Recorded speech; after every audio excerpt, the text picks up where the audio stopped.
नमस्कार दर्शकों, क्या आपने कभी ऐसा स्थान देखा है जहां नशा, दहेज और भेदभाव का नामो निशान न हो, जहां लाखों लोग बिना किसी प्रशासन के अनुशासन में बंधे हो। आज हम आपको ले चलेंगे सतलुज आश्रम की अद्भुत दुनिया में, जहां हर कोना एक रहस्य है और हर कदम एक बदलाव की कहानी कहता है। आखिर क्या है इस आश्रम का ऐसा रहस्य जो लोग की सोच और जीवन दोनों बदल देता है। आइए जानते हैं इस अनसुनी कहानी को। नमस्ते सर।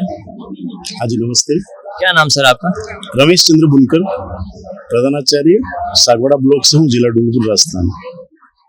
सर आप कुछ शिक्षक हैं और यहाँ पर भी एक अनुष्ठान चल रहा है, दिव्य धर्म यज्ञ दिवस।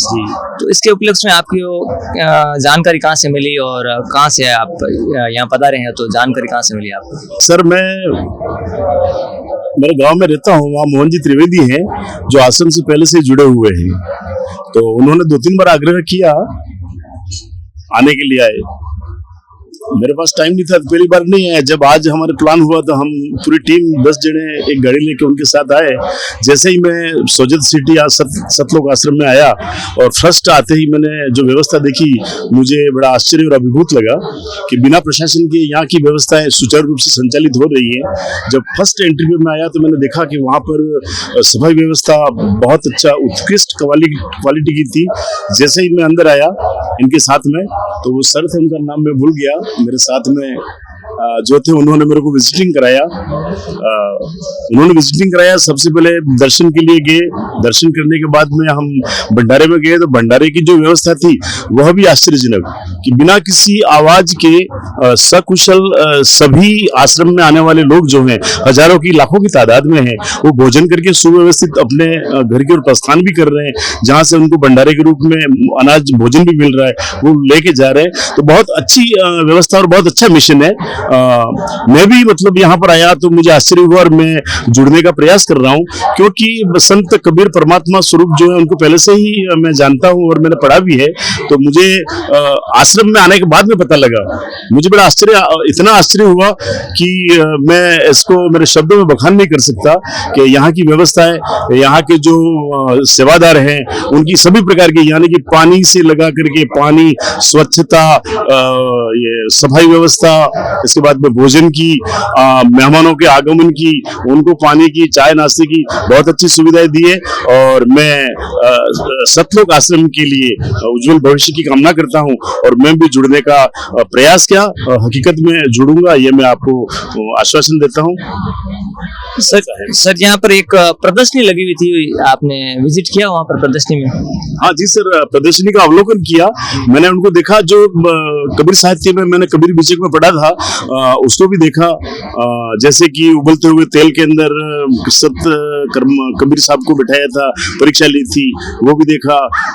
मतलब जो एक भंडारा हो रहा था, संत कबीर द्वारा भंडारा किया गया था, उस भंडारे के अंतर्गत संत कबीर और रविदास जो गरीब थे, उनके पास था तो कुछ नहीं, मसी कागज छुओ नहीं, कलम गई नहीं हाथ, चारों युग का महात्म कबीरा मुखी जनाई बात। उन्होंने जो मुख से बताया, वो गरीबदास जी के बारे में भी मैंने देखा। और जब भंडारा किया तो परमात्मा स्वरूप उनके पास कुछ था ही नहीं, तो परमात्मा स्वयं पृथ्वी पर उतर कर भंडारे का पूरा कार्यक्रम किया। और लास्ट में जो सिकंदर लोधी था, उसने अधीनता स्वीकार की और परमात्मा के चरणों में वो झुक गया। तो वास्तव में संत कबीर जो है परमात्मा स्वरूप है, उनका आशीर्वाद हमें लेना चाहिए, उनका पूजन अर्चन करना चाहिए। और उनकी जो भक्ति की धारा है, जब षटचंद्र वेदन, अजप अजप ब्रह्मरंध्र, इनका अनुशीलन करना चाहिए। वास्तव में आध्यात्मिक जीवन से जो मानव शरीर है वो प्रफुल्लित, आनंदित होता है और उसकी मोक्ष में प्राप्ति होती है, ऐसा मानता हूँ मैं। जैसे कि यहाँ पर सभी ग्रंथ थे, चारों वेद, 18 पुराण, तो ऐसी जो लाइब्रेरी जो है एक साथ सारे ग्रंथों की, पहला कभी आपने और देखी जहाँ पर सारे ग्रंथ एक साथ? हाँ, जो ग्रंथ वगैरह मेरे को यहाँ बताया, मैंने देखे, हम खुद जानते हैं, पढ़ते भी हैं थोड़ा बहुत, लेकिन जो बताया गया उसमें जो जानकारी थी शास्त्र सम्मत, जो सत्यता साबित हो गई, उन्होंने जो लिखा है वो सत्य लिखा है। जैसे कि बात कर रहे हैं आज के भारत युग की, जिसमें बहुत सारी कुरीतियां चल रही, जैसे नशे की प्रवृत्ति है और दहेज प्रथा है, मृत्यु भोज है, और यहाँ पर जैसे दहेज मुक्त शादियां थी, तो इसके बारे में आपका क्या विचार है? सतलोक आश्रम के अंतर्गत जो मतलब ये आश्रम जो है उसमें किसी प्रकार का नशा नहीं होता है। गेट पे आते ही हमको चेक कर लिया भाई कोई तंबाकू गुटखा वगैरह को खाते हो तो फेंक दो, इसलिए ये बहुत अच्छा मिशन है। नशा नाश का द्वार है, तो नशा नहीं करना चाहिए। इसके बाद में यहाँ पर शादी ब्याह जो होती है हमारे उधर जो है वो शादी करने के लिए बहुत सारा रुपया खर्च करना पड़ता है। कम से कम एक लड़के की शादी में उस लड़की वालों को पैसा देना पड़ता है दहेज के रूप में 30-40 लाख रुपया, तब जाके वो शादी होती है। जो है बिना पैसों से रेवेन्यू के माध्यम से शादी होती है, तो अच्छी सुव्यवस्थित व्यवस्था, अच्छी व्यवस्था है। आश्रम के माध्यम से आना चाहिए, जुड़ना चाहिए। शादियां होती हैं तो कम पैसों में या बिना पैसों से निस्वार्थ भाव से सतलोक आश्रम सेवा करता है, शादियां करता है, तो ये बहुत ही काबिल तारीफ है सर। तो ये प्रोफेसर साहब ने अपने विचार बताए और इनके साथ और भी कुछ मेहमान हैं, उनसे भी बात करने का प्रयास करेंगे। नमस्ते सर। नमस्ते। क्या नाम है सर आप? चंपालाल पांडे। क्या करते हैं सर आप? मैं अध्यापक हूँ सर। सर यहाँ आकर आपको कैसा लगा? बहुत सुंदर, अति उत्तम लगा, और ऐसा आश्रम पहले कभी देखा भी नहीं, और मैं कभी गया भी नहीं हूँ ऐसे आश्रम में। पहली बार आने का मौका मिला, और हमारे मोहन जी त्रिवेदी जो बहनों है वो लाए हैं, और काफी समय से मन में था कि जाना है। अब गुरु महाराज जब बुलाएंगे तो जाएंगे, तो शायद आज ऐसा मौका गुरु महाराज ने दिया और यहाँ आने का मौका मिला, तो ये बड़ा सौभाग्य की बात है कि हम इस पावन धरती पर आए हैं और इसका आनंद भी ले रहे हैं, और मन में ऐसा हो रहा है कि हम दीक्षा लेकर जाएंगे। तो देर किस बात की कर रहे हैं अब आप? बिल्कुल बिल्कुल। हमारे साथ और भी मेहमान, उनसे जुड़ेंगे। नमस्ते सर। नमस्ते सत साहिब।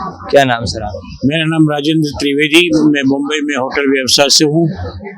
मेरा भाई कब से मुझे यहाँ आने में कोशिश कर रहा था, हर बार मैं कोई न कोई कारण बता के छूट जाता था, लेकिन ऐसा परमार्थ योग का प्रसाद रूपी भंडारा देख के मैं गदगद हो गया कि वास्तव में इस पृथ्वी पे ऐसे भी सेवाभावी लोग हैं जो निस्वार्थ सेवा दे रहे हैं, बिना पैसों की, बिना ये सेवा का आनंद देखते हुए मैं गदगद हो गया, और मैं आनंदित हो गया कि सही में श्री रामपाल जी महाराज का ये जो आश्रम देख के मुझे काफी हर्ष महसूस है। मेरा भाई जो जिस मार्ग पे जा रहा है वो सही में जाने लायक है, ऐसा मेरा विचार है।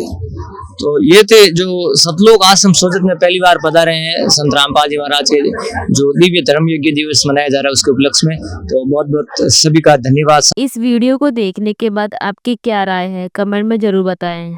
ऐसी ही और वीडियो देखने के लिए हमारे चैनल को सब्सक्राइब करें और वीडियो को ज़्यादा से ज़्यादा शेयर करें। धन्यवाद।